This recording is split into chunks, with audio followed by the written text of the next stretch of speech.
So my name is Meredith. I am a librarian with the Plano Public Library, and my chat support today is Caitlin, and she will be helping with the questions that might come up. Your mics are muted, so if you have any questions, do put those in the chat, and Caitlin will either answer them as she goes or share them with me. And if they would work best at the end of the program, she'll save it for then as well. Um, so what you need to know to get the most out of this program. So we are going to be covering bullet journaling for productivity. And so having a basic knowledge of bullet journaling terminologies and concepts will be helpful. But if you are new to bullet journaling, you can still learn a lot. There's maybe some terms that you're unfamiliar with. So feel free to ask for clarification in the chat if any of those come up. All right. So what we will cover today, we are going to be covering setting productivity goals, and then organizational tools for productive use of your journal. And then we'll end it with some productivity methods and spreads that you can apply to your own bullet journal. So let's just dive right in, shall we? So productivity goals. Before doing anything else, setting goals and intentions for your productivity efforts will help you stay focused and set realistic expectations. So you don't have to do goals, but they definitely assist in guiding your efforts to become more productive. So some ways you can do this is you can create a spread to keep your goals handy. You can do a simple list. If you want to get a little artistic, you can. You can do yearly goals that cover a wide spread of time, or you can also do monthly goals and weekly goals to help break up your achievements into more manageable chunks. You do want to make sure to select a few goals to work towards, but you also want to keep it limited so you're not overwhelming yourself and trying to accomplish too many new things at once, because that can make it really hard to accomplish any new things. Um, a nice concept to work with that might help you in framing goals is called SMART criteria. So SMART is an acronym that stands for specific, measurable, attainable, relevant, and time-based. So you can use these criteria to help make up your goals in a way that'll make them easier to meet. So for specific, you want to define your goal as much as possible. You want to really get into as much details as possible. So instead of saying you want to be productive for the year, how do you want to be productive? What kind of productivity do you want to have? Measurable, having a way to track what you've done. So say you want to do a certain amount of productivity efforts in a certain number of days, or you want to only have your weekdays covered or something like that, something to break it up and look back at it and go, I've achieved this goal. So attainable, you want to set your goal as something that, yeah, it'll be a little bit challenging, but it's not impossible. Um, because if it's something that you're reaching too far for, it's going to become frustrating and you're much less likely to reach that goal. So with relevant, you want it to align with your long-term objectives. So I mean, you can make all sorts of fun and inventive goals, but if it's not tying into what you want to achieve, it's less likely to really be something you stick to. And then time-based, basically, if you can, uh, give your goals a end date to achieve it by so that you can really have that motivation to keep working at the goal. You don't have to stop at that end time, but it's basically saying, I'd like to have this accomplished and be consistent with it by a certain time. So I'll share some examples of different spreads that have different goals. So the two on the left are ones that I found online, and they use all sorts of different types of goals. It's not just productivity, but the spreads are what we're looking at as far as inspiration. So the first one on the farthest left, the one for the goals for 2016, is a more artistic and stylized one. But you can see that they do use some of the SMART criteria, maybe not all of it, but they have some of those options, like for fitness, complete a 100-day yoga challenge. So see, it's got a set amount of days, and it's a very specific challenge that they're wanting to accomplish. The middle one is a nice breakup for if you're wanting to really plan out your goal. It has the goal that you're wanting to accomplish, an action plan, so a few steps to make that goal happen, and the purpose, which ties into the relevant part of the SMART criteria. And then this final one here is the most simple version, and this one is one I did myself as an example, and it's just listing it out. The bottom one, I showed an example of how you could break up a larger goal into smaller chunks. So could say time block entire week regularly by the end of June. So there's your end date timeline, very specifically what you want to do regularly, meaning hopefully you're doing it with some consistency. But to get to this bigger option, starting out with time blocking 1 day a week for a month, and then moving on to time blocking for the weekdays by the end of March. And then hopefully by the time we get to June, we're so comfortable with doing that we're doing it regularly. And the stuff that's listed on here are all things that we will cover in the spreads. So we'll get to that in just a bit. Any questions so far about goals? Not at this time. All right, well, we'll move on, but if you do come up with any questions about stuff we've previously covered, do feel free to put those in the chat and we will always be willing to bounce back to them. So we'll move on to some organizational tools. So these are things you can do within your journal to make the use of your journal a lot quicker. Because being able to productively use your journal and navigate through your journal will help you just be productive in general. So the first organizational tool is a technique called threading.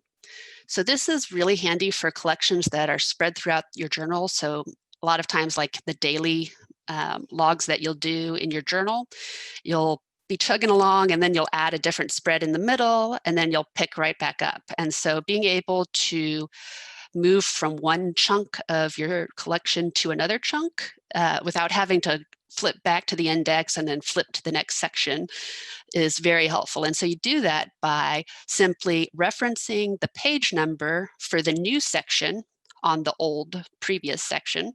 So for example, this one we're on page 2, and on page 3 we're picking up a new collection. So the next time we pick up our previous collection here is on page 8. So we've put page 2 with a slash between the two and page 8. So I know that to get to the next part of my collection, I need to flip to page 8. And then on the newer section, we have the previous section mentioned so that if we wanted to flip back, we could easily flip back to it. I personally like using a different color ink just because it makes it really clear what the actual page number is versus what you're referencing to. So this is a pretty easy way to navigate through your bullet journal without having to constantly reference back to the index. And I see we have a few questions here. So yeah, so a collection is basically any grouping of themed spreads. So for example, you could technically call your daily logs a collection. Collections are what's used for any spreads that aren't your average ones, like the monthly log, the future log, which are basically maps of what tasks and objectives you want to accomplish for the year and for the month. So some examples of collections are lists of books that you've read, shopping list, travel plans. It's basically any other spread other than the very basic layout of a bullet journal, which is future log covering the whole year, monthly log covering the month, weekly log if you are feeling like getting very specific, and then the daily logs, which is where you record your daily happenings and your daily to-dos. I personally don't use a weekly log because I feel it's kind of repetitive, while some people like to use a weekly log rather than the daily log. So those are some basic structures to the bullet journal. Hopefully that clarifies that a little bit. And we don't have a handout for this one, but if you guys are interested in getting access to the pictures and that sort of stuff that I have on here, for the ones that are pictures that I've taken, I can provide a collection of those and share those in the follow-up email. And then also links to the references that I've made of images from other places that I've borrowed. So I can provide a reference to those websites so you can venture out and see them for yourself. Okay, moving on to our next one. This is another technique that is, and this is something that's officially part of the official bullet journaling method that writer Carol has coined and invented.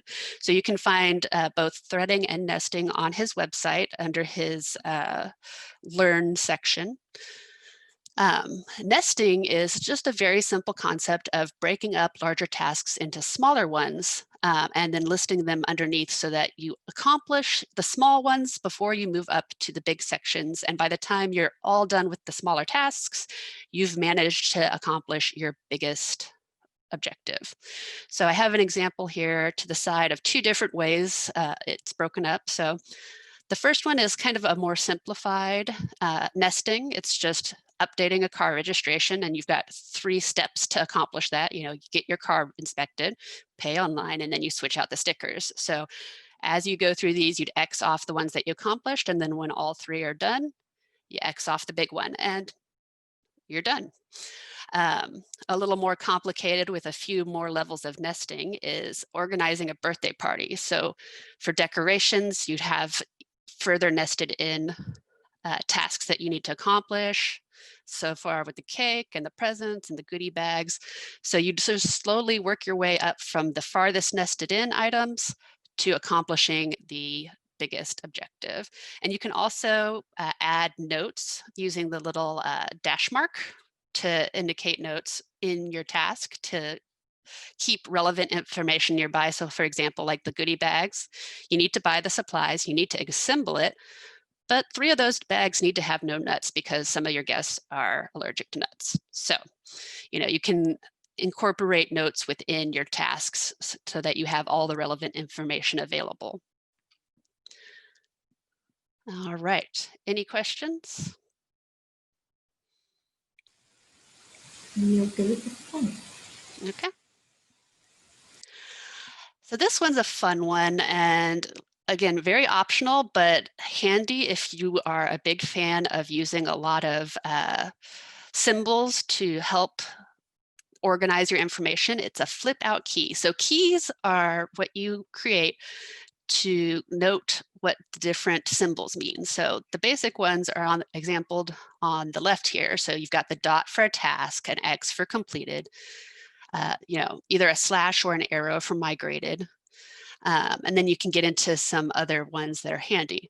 And so if you're real familiar with your symbols and you don't have any need for a reference to your information, then you can have it at the beginning of your journal and you're good. But if you're wanting to get really organized or you're new to bullet journaling, it's nice to have a little key that you can flip out. So you simply take a piece of paper, and you can use a part of your journal if you want, or you can just use, a scrap piece of paper from somewhere else that's blank.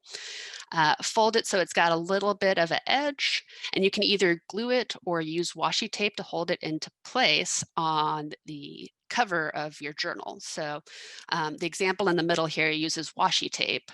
to tape down the little fold. And so when you're using it, you just flip it out. And when you're not, you just fold it back inside and it stays neatly tucked in. As you can see from the one on the right, it can be very handy if you get super in depth with how you want to use your keys and the signifiers you'd like to use to note different things. So this is a handy way so you're not constantly having to flip back to a key on a specific page or having to remake the key every time you want to be able to reference it easily.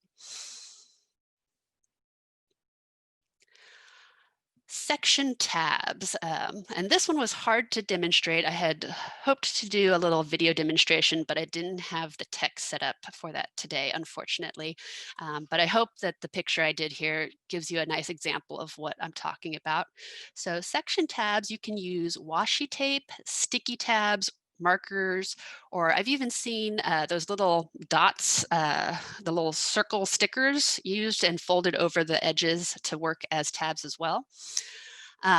So combining these with your index can help you quickly reference stuff so that you don't have to use the page numbers as much to flip through your book.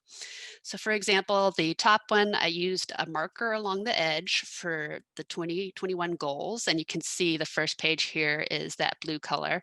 I did the same thing with a yellow marker for the monthly tasks. The monthly time log, I did a little folded over tab of washi tape, and then I just stuck the tape right next to it so I could see what it referred to.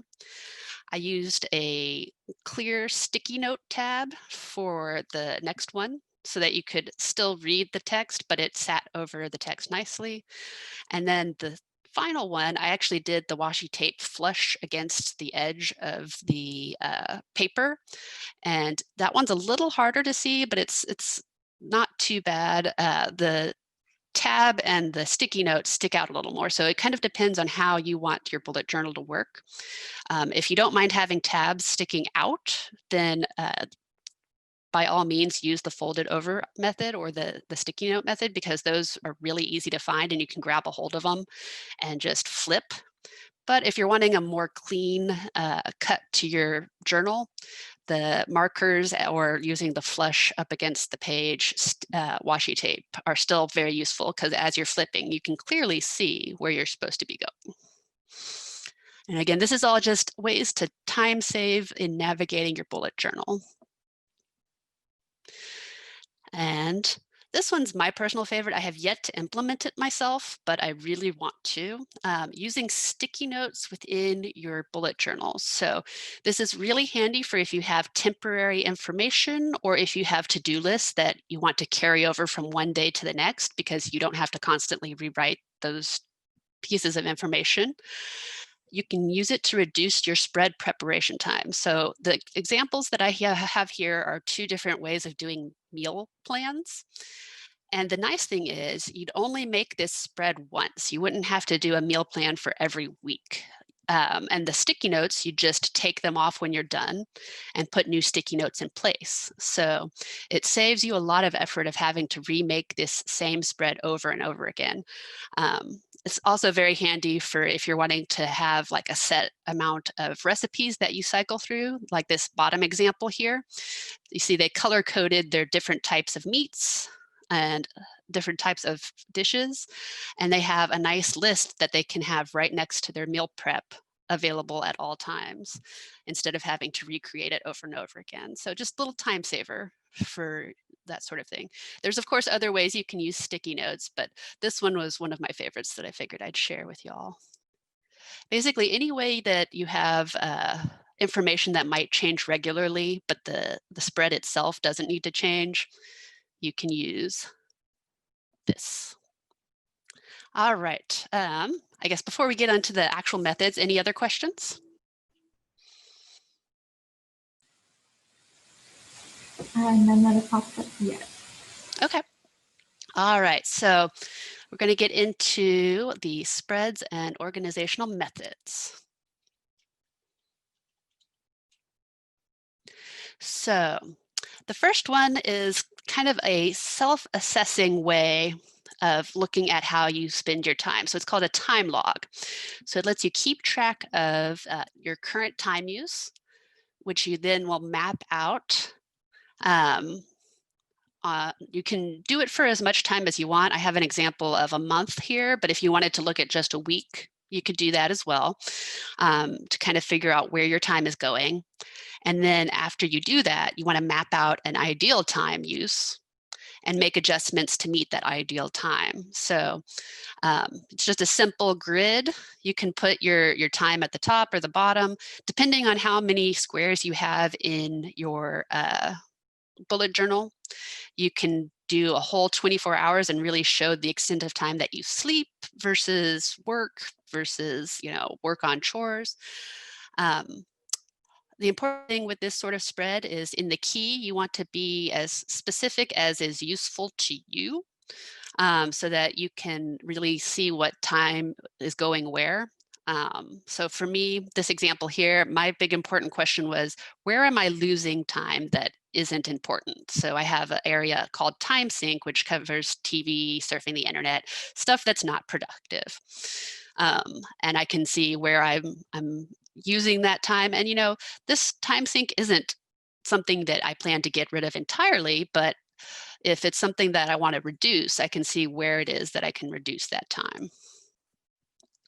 So, handy tool to have. And like I said, you can do just a week if you'd rather focus on a shorter amount of time, or if your weeks don't vary too much, a week may be all you need. If you have a schedule that fluctuates from week to week, it might be better to have a whole month to look at. The next one is kind of similar. This is time blocking, um, where you break your daily tasks into manageable chunks. So, um, the example that we have here is a daily bar. And you can do this across the top or to the side, but you do it at either the beginning of your day or the night before, and you break out your day into chunks and work your way through it. You want to make sure to provide cushion time between tasks to prevent feeling rushed. So you want to make sure that you estimate your time for each task as best as you can, but add a buffer to the end or the beginning of a task so that if it takes longer than you expected, you're not having to rush from one task to the other. And you also want to make sure to include breaks.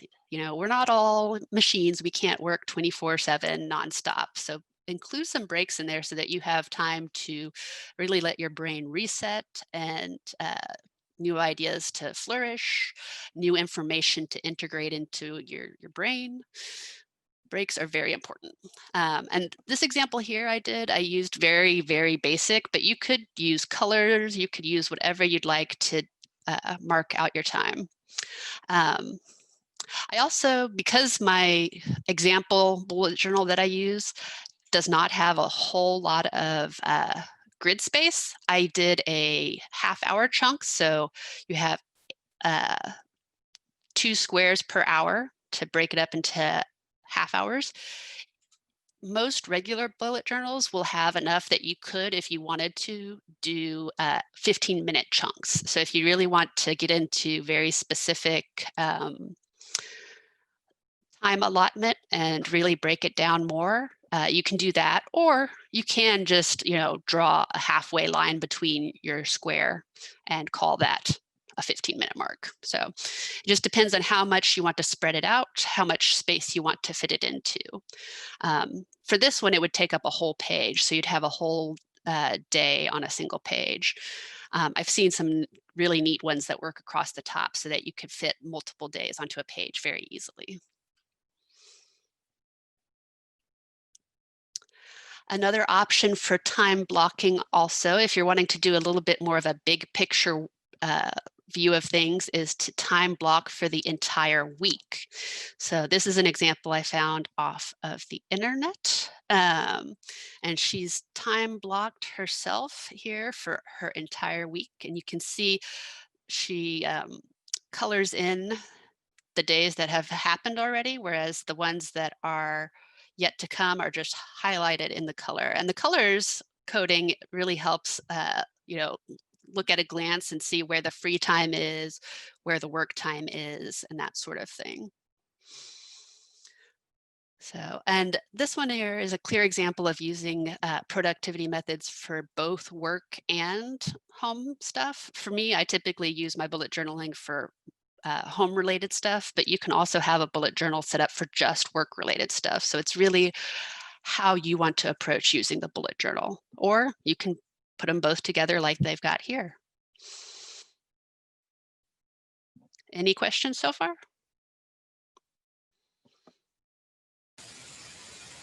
No, you're doing great. Alrighty. Hopefully not going too fast. I'm a little nervous that we might run out of time, but I think we're actually moving on at a nice clip, so we should be good today.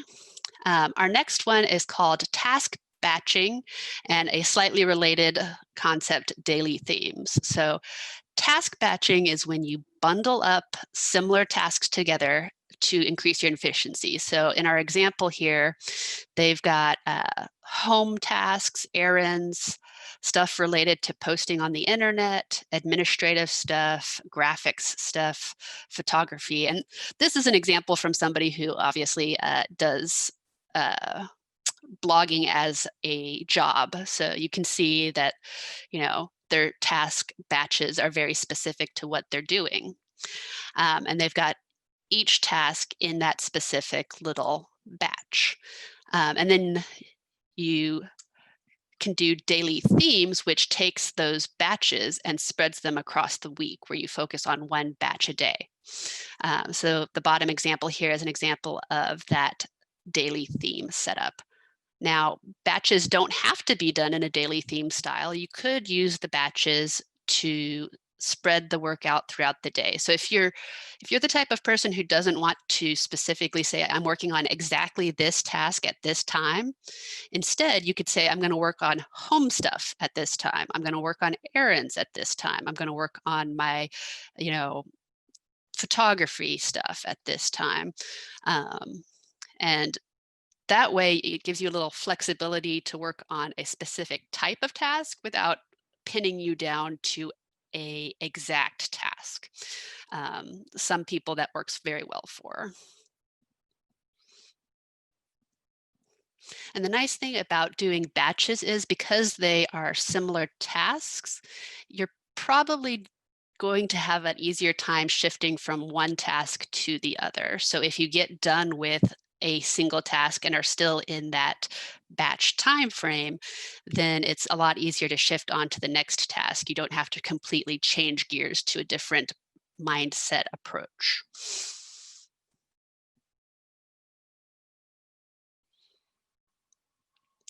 So this one may be something that people are familiar with. It's been around for a while. It's called the Pomodoro Technique.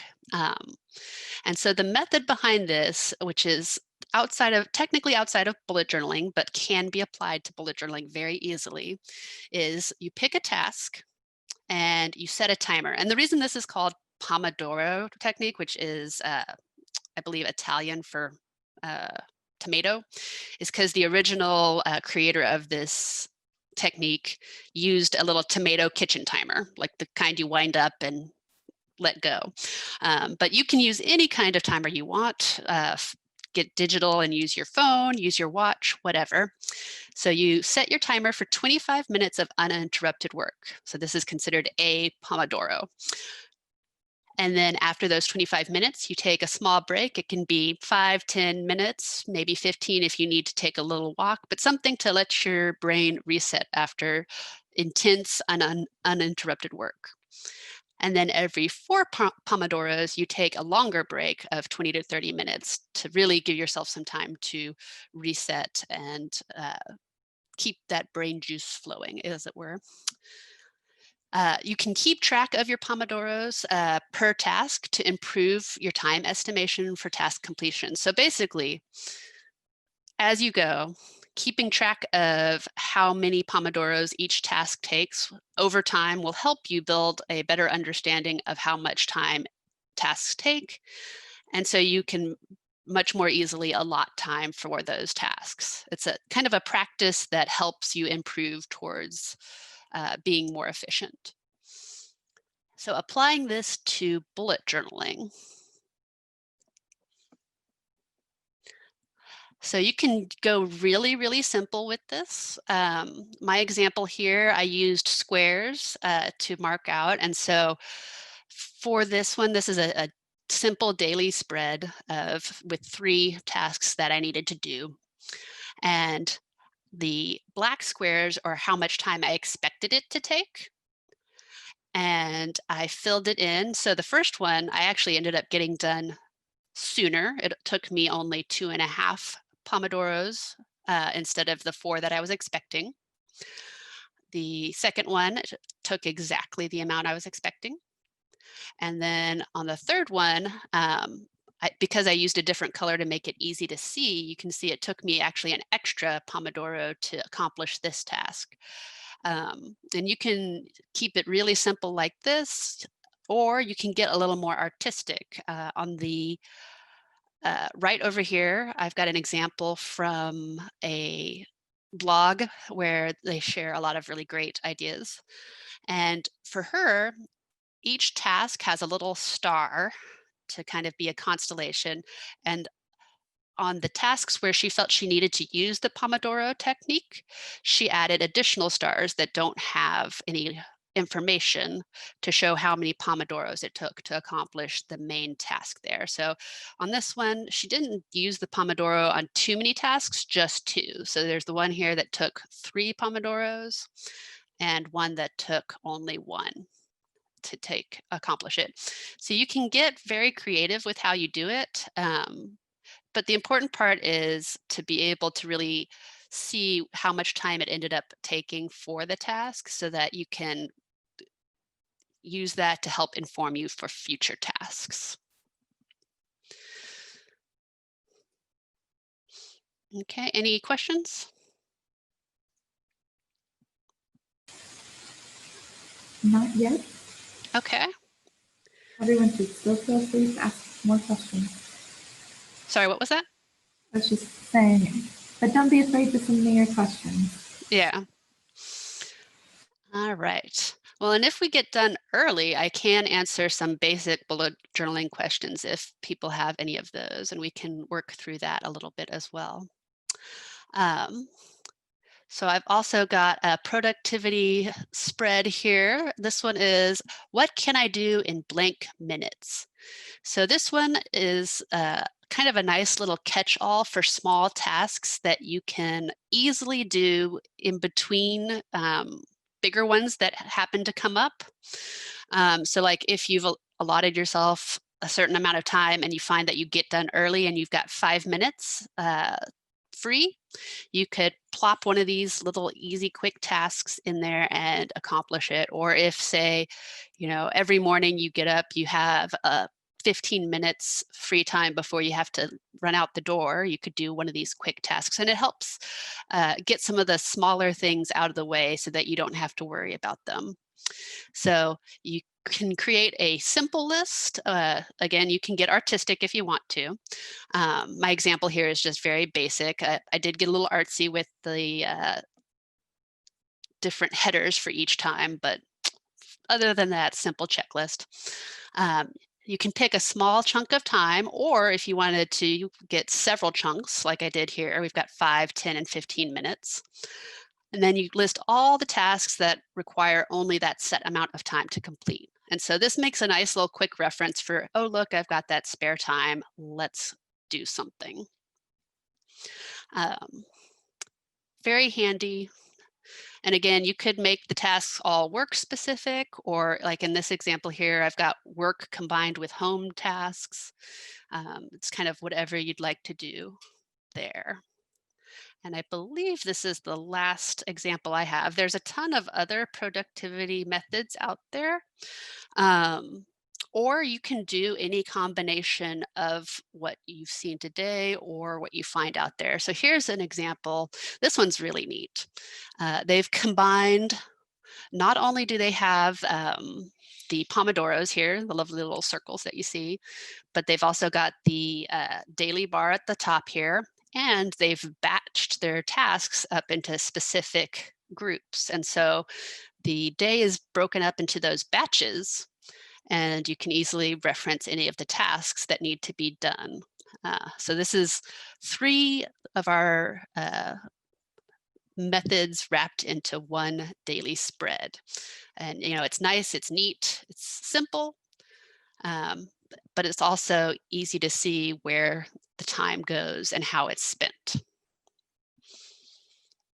So do we have any other questions? Because this is the last one I've got here. Like I said, there are tons of examples out there of other methods. In fact, let me grab a link to a great blog post that I found.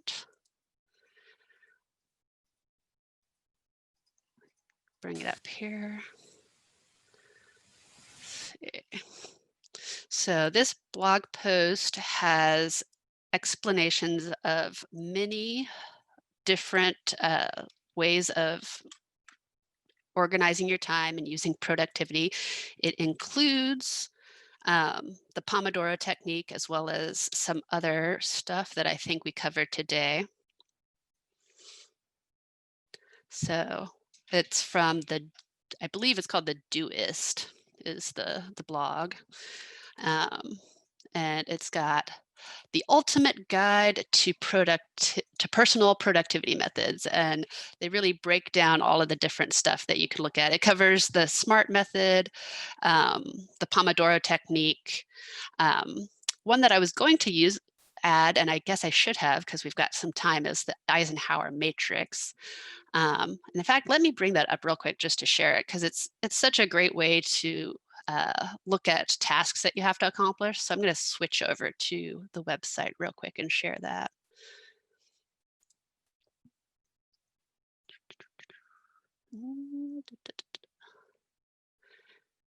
Here we go. All right. Let's see, can you guys see that?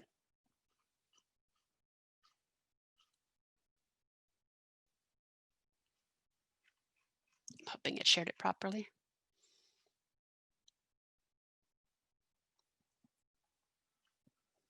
Caitlin, is it showing the website? Yes. Okay, cool.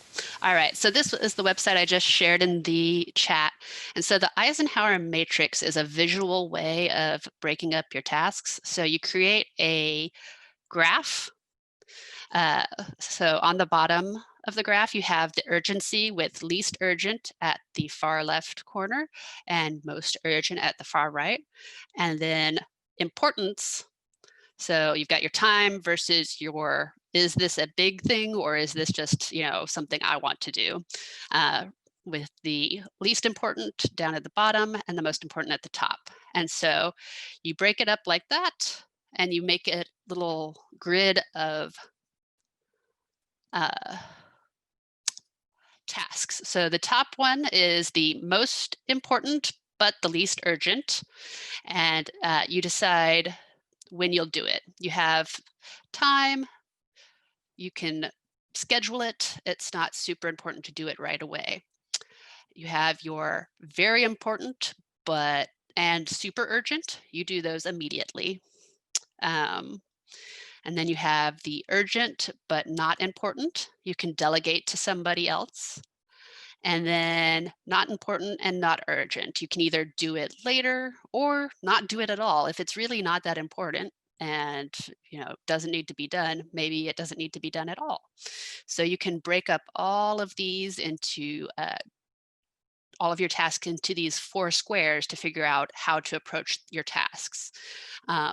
It's a handy little tool if you've got, especially for work, if you've got a lot of tasks on your plate and you need to figure out how to approach them in the most efficient way.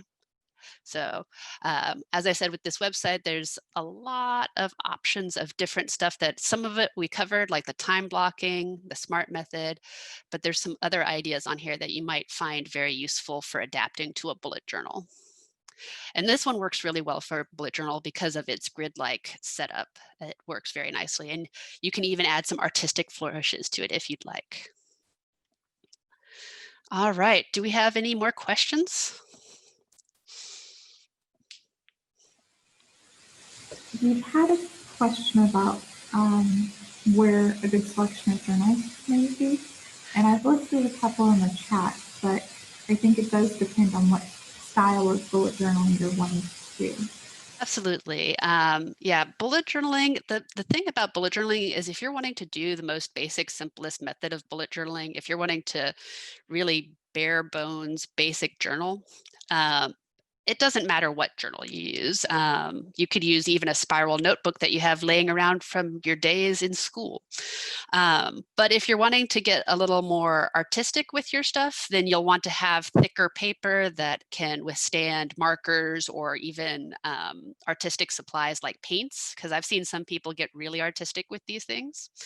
And so in those situations, if you're planning to get into more art related stuff, you may want to look at an art supply store for journals that can handle mixed mediums, because they'll typically have much thicker pages that can handle being painted on without warping and bleeding through.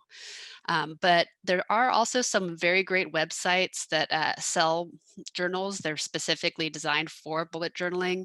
I think I got my most recent one from a company called Archer and Olive, and they have some great styles of journals, but they're definitely not cheap. But the nice thing about them is that you get really thick paper that doesn't bleed through as easily, but it's not quite the level of like art paper where you could paint on it.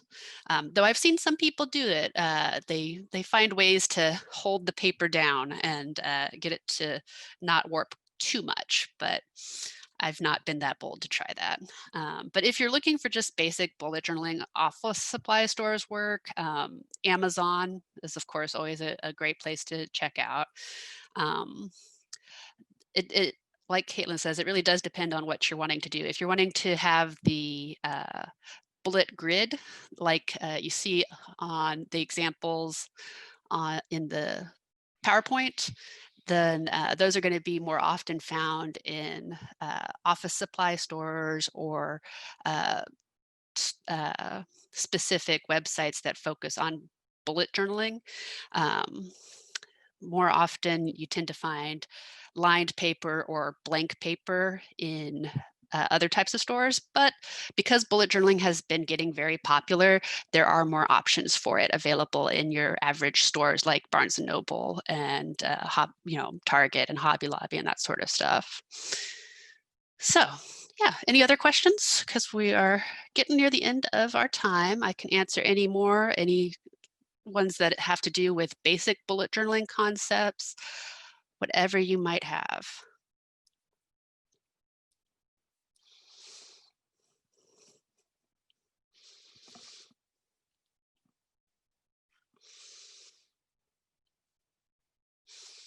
See, and it looks like we had shared by one of our attendees, Target, Walmart, and even Dollar Tree have some very basic bullet journals. So there's some examples. And we had a question on some book recommendations for bullet journal. Sure. Honestly, the easiest thing to do as far as finding them in the library, which we do have some great books, is look up bullet journaling in our um,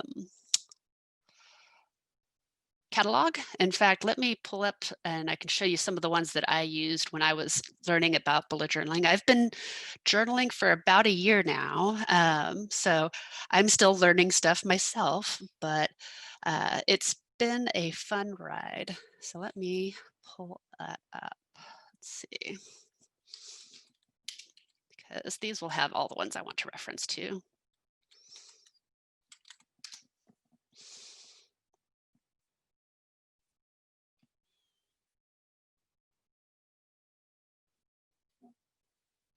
And of course, the internet's running slow. Let's try the other catalog option. There we go.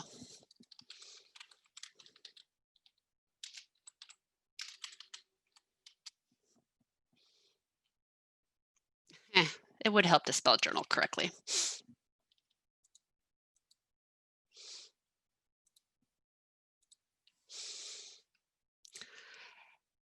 All right, so the founding text, if you will, is of course the bullet journal method by Ryder Carroll. the one who's copyrighted, established the official bullet journaling method. Now, bullet journaling or something related to it has been done for centuries, but the very specific style of bullet journaling that he does is something that's been around for a few years. Um, I personally had a lot of use from, let me see if I can find it here. I found the 365 bullet guide was a great source of inspiration for more creative flourishes to add to bullet journals. So for like doodles or spreads that had a little more artistic bent to them, this book was pretty useful. See if I can narrow it down here. We want nonfiction. See, oh, and the one that I liked was called dot journaling because since bullet journaling is copyrighted, you have to work around the copywriting limitations. Dot journaling, a practical guide, how to start and keep the planner, uh, to-do list and diary that'll accurately help you get your life together. This one I found really accessible. She gives several different examples of each kind of spread or collection that she uses, um, and kind of explains the benefits and the restrictions to those different spreads. And it's a really good kickoff to if you are wanting to just hit the ground running. The nice thing about Ryder Carroll's book is it really gets into the methodology behind it, the why. Um, So if you're wanting to really understand the concepts behind bullet journaling, I do recommend that one. It's a very dense book. It's very thick, but it really explains the concepts behind the rapid journaling and the different approaches to bullet journaling that he recommends. I find this one is really great for beginners who don't want to be overwhelmed by information. So dot journaling, highly recommend that one. And then there's tons of other ones that have like great spread examples that you can use. And even some ones that are just on basic journaling can easily be applied to bullet journaling. So those are my top examples, but we do have a lot of different books on journaling out there. So I recommend checking them out, seeing if you like them. If you really like them, you can always buy your own copy, but checking them out at the library is a great way to see if it meets your needs. All right, any other questions?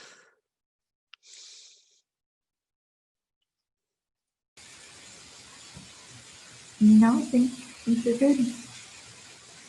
Oh, and I did see a suggestion for Etsy as an option for journals, and Etsy is very neat. It's if you guys aren't familiar with it, it's kind of a crafters site. So people who make products can sell them on Etsy. Um, and I actually got my first journal off of there, and that was the first one I ever had. Um, there are some really neat designs on there. The biggest part is making sure to see whether or not they've got the thickness of the page mentioned, but if they don't, you can very easily message the seller and ask them for specific information, and most sellers are very quick at getting back with information about that. So if you're interested in looking for kind of a more unique journal, Etsy is definitely a fun place to check out and see what they've got available. All right, if we don't have any more questions, then that's it for today.